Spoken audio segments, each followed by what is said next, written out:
आपके लिए उस घटना को डिकोड करेंगे जिसकी पूरे देश में चर्चा हो रही है। और यह घटना उस गैंगरेप के बारे में है जो किसी दूर दराज के इलाके में नहीं बल्कि एक सरकारी लॉ कॉलेज के कैंपस में हुआ है, और वो भी पश्चिम बंगाल की राजधानी कोलकाता में। यह घटना कोलकाता यूनिवर्सिटी के कॉलेज की है जिसके खिलाफ आज छात्रों ने विरोध प्रदर्शन किया और आरोपियों को सख्त सजा देने की मांग की है। इसके अलावा आज जब बीजेपी की एक फैक्ट फाइंडिंग टीम ने इस लॉ कॉलेज में प्रवेश करने की कोशिश की तो इस पर भी बड़ा हंगामा हुआ और टीएमसी ने बीजेपी पर इस गैंग रेप पर राजनीति करने का आरोप लगाया। आज हम पश्चिम बंगाल की मुख्यमंत्री ममता बनर्जी को उनकी एक पुरानी तस्वीर दिखाना चाहते हैं जब अक्टूबर 2020 में उन्होंने हाथरस गैंग रेप का विरोध करते हुए कोलकाता में एक पैदल मार्च निकाला था।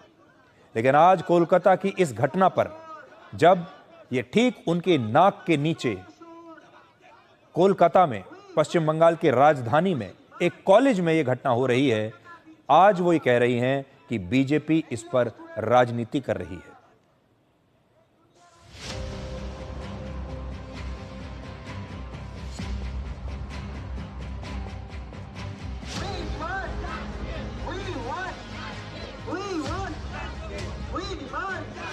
हालांकि ऐसा घटना घट जाने के बाद जो इन्वेस्टिगेशन एजेंसी है वो भी प्रमाण छुपाने के पीछे लग गए थे।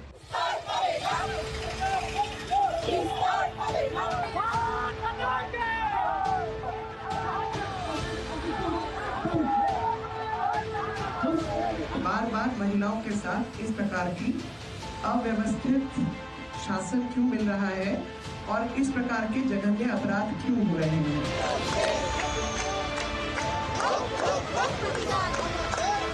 जिस प्रकार से घटना चल रही है पश्चिम बंगाल के अंदर, ये केवल एक घटना नहीं जो एक पैटर्न बन रहा है।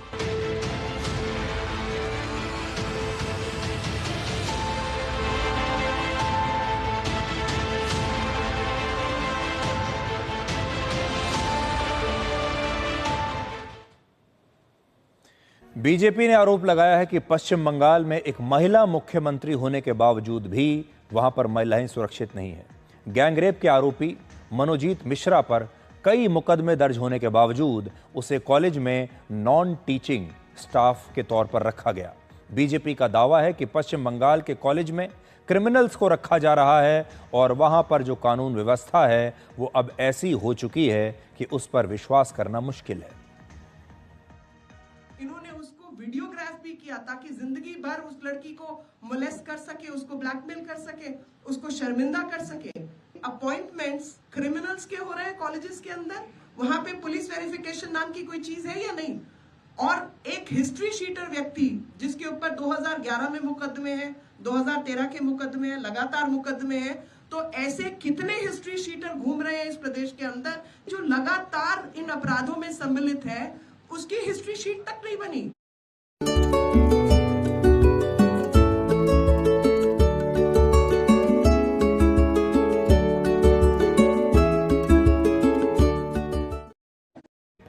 उन्होंने दो बड़ी बातें कही कि इस मामले में आरोपियों को सजा 20 साल से कम नहीं होनी चाहिए, 20 साल की कैद तो होनी ही चाहिए, और दूसरा उन्हें आजीवन कारावास की सजा भी मिलनी चाहिए, मिल सकती है। बीजेपी की फैक्ट फाइंडिंग टीम के पहुंचने के बाद अब मुख्यमंत्री ममता बनर्जी के मिनिस्टर डॉक्टर शशि पांजा ने बीजेपी पर राजनीति करने का आरोप लगाया है। उनका दावा है कि इससे कोई फर्क नहीं पड़ता कि आरोपी का किसी संगठन या संस्था से कोई संबंध था या नहीं। 20 जून को राष्ट्रीय महिला आयोग की एक टीम ने भी कोलकाता के इस लॉ कॉलेज का 29 जून को माफ कीजिए इस लॉ कॉलेज का दौरा किया था और आरोप लगाया था कि पश्चिम बंगाल की सरकार और वहां की पुलिस इस मामले को लेकर कोई सहयोग नहीं कर रही और इस घटना की सच्चाई को छिपाने की कोशिश हो रही है। अब आपको इस घटना के बारे में भी थोड़ी जानकारी होनी चाहिए। हो सकता है आपने इस घटना के बारे में सुना तो होगा, लेकिन पूरी जानकारी आपके पास नहीं होगी। तो पूरी जानकारी जब आप सुनेंगे तो आज आपको भी नींद नहीं आएगी। ये घटना कोलकाता यूनिवर्सिटी के एक लॉ कॉलेज में हुई है, जिसमें कॉलेज के ही एक कर्मचारी ने 3 लोगों के साथ मिलकर 3 लोगों की मदद से एक 24 साल की छात्रा का गैंगरेप किया।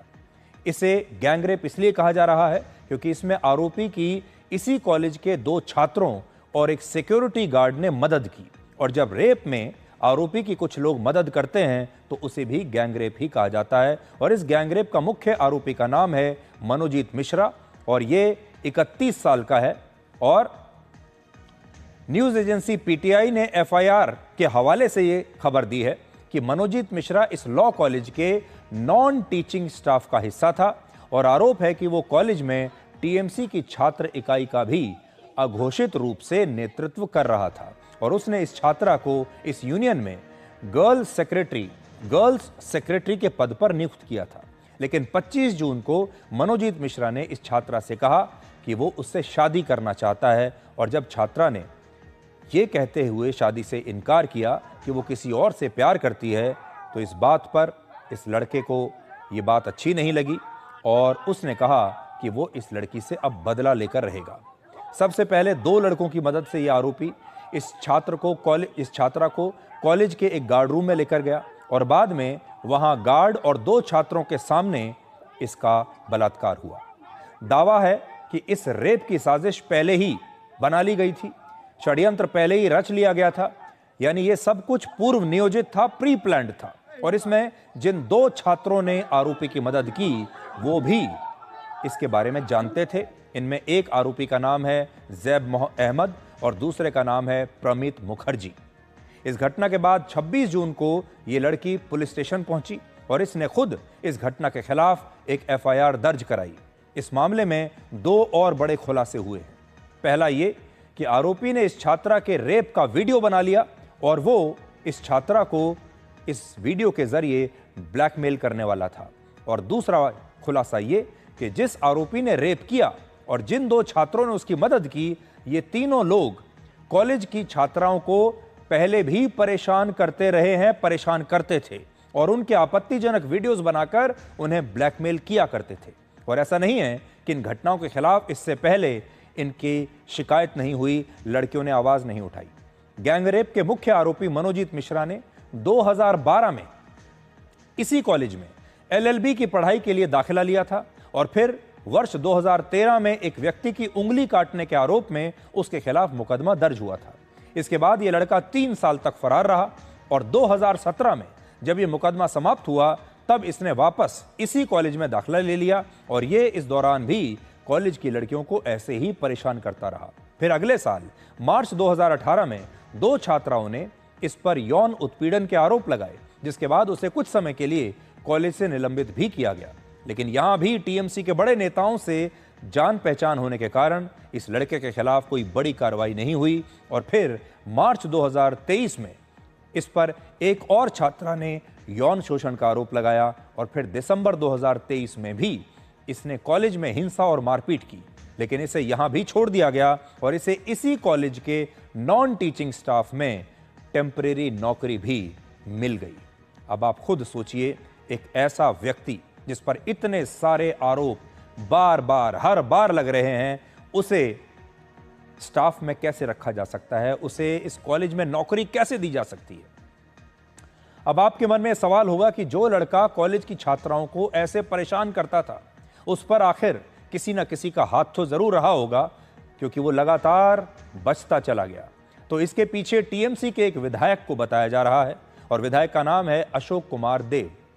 ये इस लॉ कॉलेज की गवर्निंग बॉडी के सदस्य हैं और आरोप है कि मनोजीत मिश्रा इन्हीं के लिए काम करता था, यानी विधायक जी के लिए काम करता था और विधायक जी की मदद से ही इस लड़के को इस कॉलेज में नौकरी भी मिली। और जब भी कॉलेज में कोई लड़की इसका विरोध करती थी तो ये कहता था कि तुम हमारे अंकल को नहीं जानते, या ये कहा करता था कि अंकल विधायक हैं हमारे, चाचा विधायक हैं हमारे। ये डायलॉग आपने बड़ा सुना होगा और ये डायलॉग वाकई में ये लड़का यहाँ बोलता था और बताता था लोगों को कि मेरे चाचा विधायक हैं। यहाँ एक सवाल पुलिस को लेकर भी है, क्योंकि जो एफआईआर दर्ज हुई उसमें आरोपियों के नाम की जगह उनके नाम के अक्षर लिखे गए। जैसे मनोजीत मिश्रा के लिए एम लिखा है, जैब अहमद के लिए जे लिखा है, आरोपी प्रमित मुखर्जी के लिए पी लिखा है। बीजेपी का आरोप है कि ऐसा जानबूझकर किया गया है ताकि आरोपियों की पहचान और टीएमसी के साथ उनके रिश्तों को छिपाया जा सके। हालांकि पुलिस ने इन आरोपों को गलत बताया है। अब इस घटना में 3 बातें बड़ी महत्वपूर्ण हैं। पहली बात यह घटना एक सरकारी लॉ कॉलेज में एक कानून की पढ़ाई करने वाली छात्रा के साथ हुई, जिससे हमारे कानून का भी मजाक उड़ रहा है। अब आप सोचिए, यह छात्रा वकील बनने के लिए पढ़ाई कर रही थी। वकील बनने के बाद ये अपने जैसी न जाने कितनी महिलाओं को इंसाफ दिलाती, लेकिन उससे पहले ही इसके साथ ऐसी घटना हो गई। सोचिए, लॉ कॉलेज में पढ़ने वाली एक छात्रा का बलात्कार कर दिया जाता है उसी लॉ कॉलेज में। दूसरा, पिछले 10 महीनों में यह दूसरी घटना है जब इस तरह से रेप की वारदात हुई और इसमें पुलिस पर लापरवाही के आरोप लगे हैं। आप याद कीजिए, इससे पहले आरजी कर मेडिकल कॉलेज में ऐसे ही एक महिला डॉक्टर का ऑन ड्यूटी रेप हुआ था और फिर उसकी हत्या कर दी गई थी। और इस घटना में भी एक छात्रा का उसी के कॉलेज में रेप हुआ है। मेडिकल कॉलेज में ऑन ड्यूटी डॉक्टर का रेप हो रहा है। लॉ कॉलेज में पढ़ने वाली छात्रा का कॉलेज के अंदर रेप हो रहा है। यह स्थिति तब है जब पश्चिम बंगाल के मुख्यमंत्री ममता बनर्जी खुद एक महिला हैं और वर्ष 2011 में तब से लेकर अब तक वो इस पद पर बैठी हैं। महिला अपराध के मामले में पश्चिम बंगाल शीर्ष राज्यों में आता है। गृह मंत्रालय के मुताबिक वर्ष 2022 में महिलाओं के खिलाफ अपराध की लगभग 35,000 घटनाएं दर्ज हुई, जबकि वर्ष 2021 में 1,123 रेप और गैंगरेप की घटनाएं हुई थी। यहां आपको यह समझना होगा कि जब एक कॉलेज के अंदर किसी लड़की के साथ रेप होता है तो ऐसी घटनाएं ये भी दिखाती हैं कि आरोपियों में कानून का कोई डर नहीं। और ऐसा शायद इसलिए होता है क्योंकि आरोपियों को ऊपर से राजनीतिक संरक्षण दिया जाता है।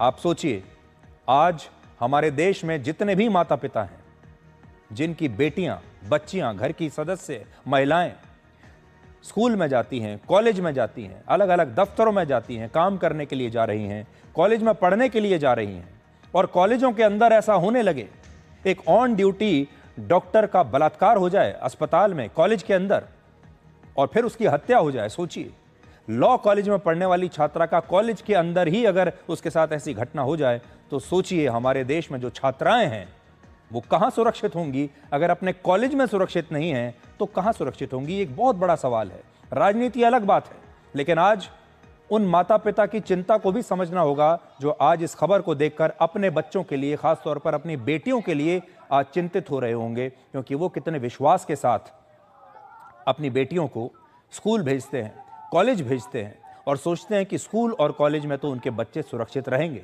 लेकिन वहीं अगर ऐसी घटनाएं होने लगीं तो देश के लोगों का विश्वास इन कॉलेजों से उठ जाएगा।